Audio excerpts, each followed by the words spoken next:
Sir எடப்பாடியாவிலே AIADMK அலைஞ்சு விட்டார் TTV Dinakaran வந்து இந்த 2026 தேர்தலுக்குள்ள வந்து. அதாவது அவர் இந்த நாடாளுமன்ற தேர்தலில் அவருடைய செயல்பாடுகள், கடந்த சட்டமன்ற தேர்தலில் அவருடைய செயல்பாடுகள், இதையெல்லாம் கருத்தில் கொண்டுதான் எடப்பாடி இந்த இயக்கத்தை அழித்து விடுவார் என்று திரு டிடிவி அவர்கள் கூறியிருக்கிறார்கள். உண்மையும் அதுதான்.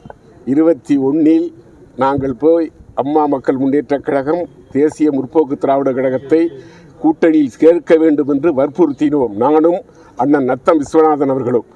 அன்றைக்கு இல்லை தடித்து நின்றே 150 இடத்தில் வந்து விடலாம் என்று சொல்லி எல்லோரையும் ஏமாற்றினார் திரு எடப்பாடி பழனிசாமி அவர்கள்.